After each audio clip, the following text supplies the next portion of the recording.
سلام به روی ماهتون، امیدوارم عالی باشین، سالم و سلامت. خیلی خوش اومدین به یه ویدیوی دیگه از کانال جوجی ترید. همونطور که بهتون قول داده بودم قرار بود من 40 روز هر روز صبح ورزش صبحگاهی بکنم تا ببینم واقعا ورزش صبحگاهی توی زندگی انسان، توی روحی انسان موفقیت بیشتر ایجاد میکنه یا نه. این داستان از کجا شروع شد؟ اگه خاطرتون باشه ما زندگی تریدرهای خیلی زیادی رو بررسی کردیم و تریدرهای خفن معمولا صبح میرفتن ورزش میکردن. حالا بعضیاشون هم بودن که این کار انجام نمیدادن، اما مشترک بین همشون ورزش کردن، مخصوصا ورزش صبح هنگام. حالا بعضیشون پیاده روی میکردن، بعضیشون دوچرخه سواری، بعضی کار دیگه، ولی صبح زود بیرون میرفتن ورزش بکنن. توی سری ویدیوها من میگفتم که ورزش صبحگاهی میتونه باعث موفقیت بشه. خیلی پیام دادین که از کجا معلومه، اصلا چه ربطی داره؟ من گفتم حق با شماست، باید امتحانش بکنم ببینم که واقعا ورزش صبحگاهی باعث موفقیت افراد میشه یا نه، اصلا تأثیر مثبتی تو مسیر آدم‌ها میذاره یا نه، یا صرفاً یه دروغ زرد روانشناسی. برای همین و به عشق شما من 40 روز هر روز صبح قبل از ساعت 7 صبح اومدم بیرون از خونه، توی خیابون، تو پارک، تو مکان‌های مختلف شروع کردم ورزش کردن. حتی یه سری جای خاص هم از من خواسته بودید تو استوری اینستاگرام. راستی اینم بگم که تمام ورزش صبحگاهی من تو اینستاگرام خودم منتشر می‌کردم. حالا دیگه تموم شده و الان یه سری کارهای دیگه رو بخوام منتشر کنم. همین وارد مدیتیشن بشیم، تجربه اون رو می‌خوام براتون بذارم. اما اگر تا اینستاگرام دنبال نکردین حتما یه سر به اینستاگرام بزنید، اونجا هم کلی مطالب ارزشمند داریم که مطمئنا به دردتون می‌خوره. خلاصه داشتم میگفتم تو اینستاگرام حسابی از خجالت من در اومدین و ازم خواستین یه سری برم تو تونل ورزش کنم. برو تو تونل ورزش کن.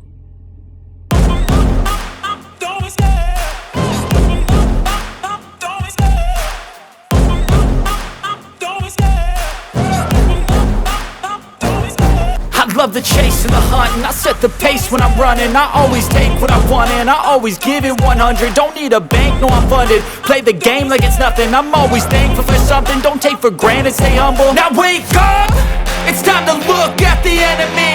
Look in the mirror if he is no friend to me. It's not working out, maybe it's the chemistry. It's time to break up so I can make a better me. Better believe. یه سری بیابون جای مختلف خودتون خواستین و منم عشق شما مجددا رفتم اون کار انجام. اما حالا در پایان این 40 روز واقعا چه اتفاقی افتاد؟ واقعا ذره‌ای در موفقیت من، در مسیر من تاثیر گذاشت یا نه؟ آیا در ترید کردن به من کمک کرد؟ آیا کلا در زندگی روزمره‌ام باعث اتفاقای خوب شد یا نه؟ این که میگن خیلی چیز مهمیه، آیا به نظر من واقعا من اینو تایید میکنم یا نه؟ یعنی ورزش واقعا چیز مهمیه یا نه؟ این ویدیو کامل میخوام مفصل در مورد همین موضوع صحبت بکنم، اما قبلش بریم این چندین روزی که من ورزش کردم یه خلاصه کوچیکی ازش ببینیم، برگردیم که دستتون بیاد تقریبا که من هر روز صبح داشتم چیکار می‌کردم. بریم ببینیم.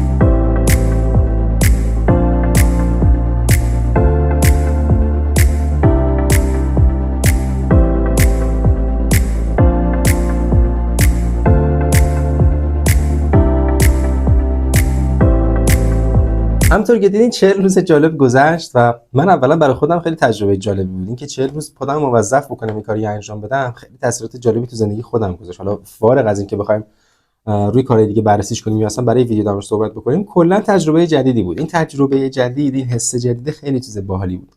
پیشنهاد می‌کنم برای چند روزم شده این کارو امتحان بکنید. خودتون رو فورس کنید، مجبور کنید که یه کاری انجام بدین و وقتی می‌بینید که دیگه خودش خودکار داره میشه خیلی حس خوبی به دست میارین. پیشنهاد میکنم واسه تجربه کردنش حداقل یک بارم که شده یکی از این کارا رو انجام بدید. اما ورزش صبحگاهی چه اثراتی گذاشته برای من؟ اولین اثر احساس خوب.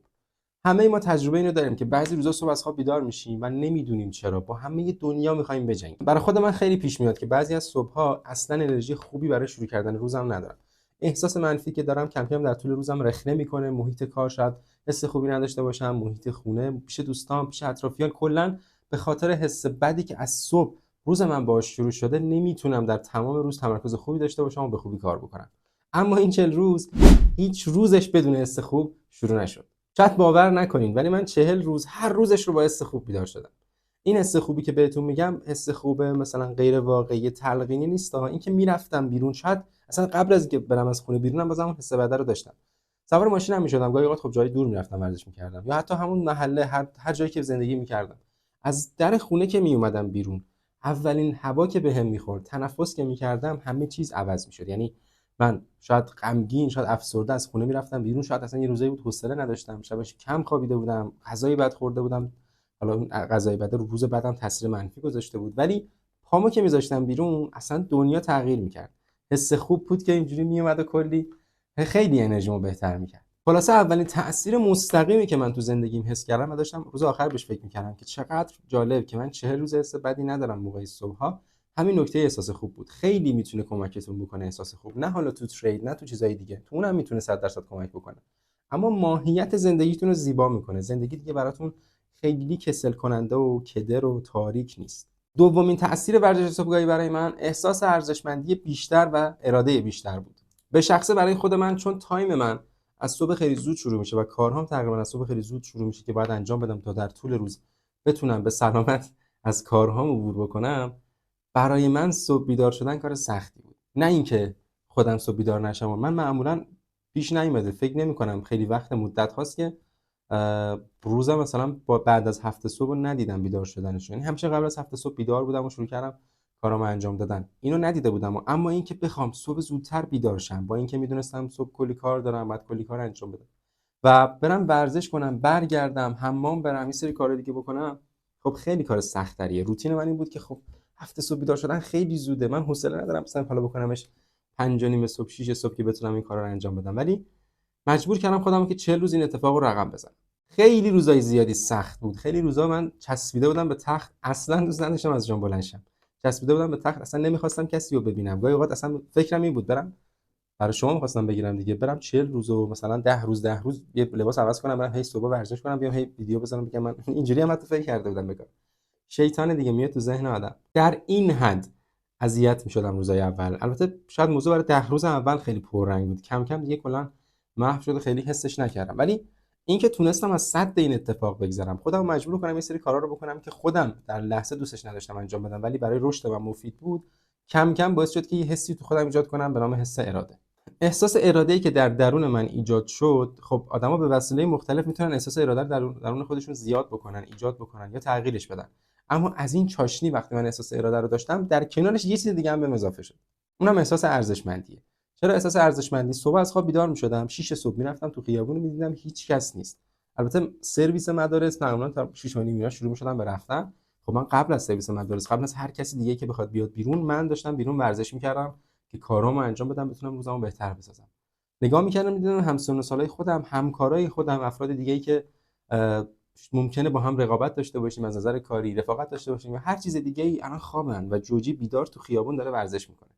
خیلی حس خوبی بهم میداد. می‌دیدم که با همه آدما فرق دارم. می‌دیدم که یه شخصیت دیگه‌ام، یه داستان دیگه‌ام، جوجی فرق می‌کنه با بقیه. حالا این حمله بر خودستایی نباشه، صرفاً تجربه‌ای که اون لحظه داشتم دارم خدمتتون میگم.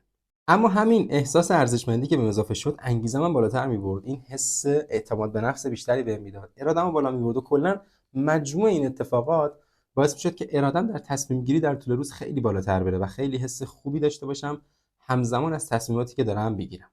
و سومین اتفاق و مهمترین اتفاق برای هر تریدری، کنترل ذهن. این ورزش صبحگاهی باعث شد من بتونم ذهنمو بهتر از همیشه کنترل کنم. خیلی از شما تجربه این موضوع رو دارین که میدونید یه سری کارا رو باید انجام بدین، میدونین یه سری جا باید مراقب یه سری چیزا باشین، میدونید، مثال میگم، اگر یه میزانی سود میکنید بیش از اون دیگه نباید ترید کنید، میدونید خیلی چیزها رو میدونید، خیلی قوانین تو استراتژی خودتون برای خودتون طراحی کردین، اما خیلی وقتا نمیتونید بهش پایبند بمونید و انجامش بدید. برای من در کنار اراده، کنترل ذهن یه فاکتور خیلی مهمه. شما ممکنه اراده این رو داشته باشین که برین مثلا میگم سر کوچه ورزش کنید برگردین، اما تو این مسیر اگر ذهن خودتون رو بتونید کنترل کنید که به نکات منفی فکر نکنه، بازی رو بردین. یعنی چی؟ فرض کنید من صبح از خواب بیدار میشم، لباسمو میپوشم، لباس ورزشیمو میپوشم، حرکت میکنم به سمت خیابون، اما در طول مسیر همش میگم ای بابا عجب اشتباهی کردم، اینجا بود من ورزش اومدم، حوصله ندارم ورزش کنم. این ذهن حرف میزنه، من اومدم بیرون دارم کارم انجام، اراده منو بلند کرده ولی تو خیابون ذهن داره با من حرف میزنه. حوصله ندارم، چرا من اومدم اصلا، بیا دو تا ورزش کنیم، یه تصویر بگیرم سریع بریم، اصلا نمیخواد ورزش کنی، الکی بگو ویدیو تو بگیر برو دیگه. میدونی اینا شروع میکنه تو ذهنم حرف زدن.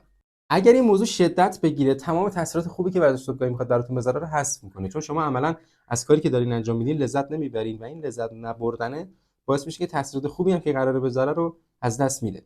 اما من تنها به واسطه این اتفاقی که داشت رقم می‌خورد، این افکتایی که رو زندگیم گذاشته بود، میتونستم ذهنم رو بهتر کنترل کنم. روز پنجم، ششم، هفتم به بعد دیگه این افکار منفی خیلی تو ذهنم نمیومد. نه که نیادم، میومد، خودم باش رقابت میکردم. میتونستم ذهنم رو مجبور بکنم که به چیزایی که من میخوام فکر کنه و به چیزایی که من نمیخوام فکر نکنه. یک کمی کنترل ذهنم رو بالاتر برده بود. حالا همین کنترل ذهن میتونه بیاد تو ترید، میتونه تو موارد دیگه هم اثرات خودش رو بذاره. اگر داری به طمع میافتی جلوتو بگیره، اگر میترسی جلوتو بگیره. میدونی هر جایی داره هر اتفاقی میفته که ذهنت عامل اون اتفاقه، میتونی بهتر کنترلش کنی. در پایان و در مجموع آیا این اتفاق تونست روی روند روزانه رشد من تاثیر مثبتی بذاره یا نه؟ خیلی سوال مهمیه. حقیقتا ورزش صبحگاهی به تنهایی اینطور نیست که بیاد برآیند معاملاتت رو افزایش بده، بیاد نمیدونم کاری بکنه که بعد همش سود بکنی، بیاد کاری بکنه که هر معامله‌ای میگیری به سود بخوره، حتی ضرری که فعال اصلا این اتفاقات نمیفته. همه روزها مثل روزهای قبل طی میشد. یعنی از نظر میزان رشد و موفقیت توی کار همش مثل روزهای قبل، هیچ فرقی با هم دیگه نداشت. تنها تفاوت اینجا احساس من بود. پشت چارت میشستم، احساس من بهتر بود، روزم بهتر میتونستم تصمیم گیری کنم، اتفاقات رو بهتر رقم بزنم، با انگیزه بیشتری بک تست بگیرم، با انگیزه بیشتری بیام بازار رو بررسی کنم. میدونی به صورت مستقیم هیچ تأثیری توی مسیر تریدر شدن یا تریدر بودن نذاشت واسه من. یعنی اگر ورزش میکردم یا ورزش نمیکردم، میزان دانشم، میزان اطلاعاتم هیچ تفاوتی پیدا نمیکرد و میزان و برآیند شاید معامله که بخوای در طول ماه داشته باشی، در طول هفته باشی، بازم تفاوتی نمیکنه. اما چیزی که متفاوت میشه اینه که تو روتین داری، تو انگیزه داری، تو اعتماد به نفس داری و حس خوب داری. و مهمترین نکته همین حس خوبه که باعث میشه تو دقیق و درست مشغول کارت باشی، به خوبی بتونی کارتو انجام بدی، حس خوبی داشته باشی و در مجموع به رشد کردن علاقه بیشتری پیدا کنی.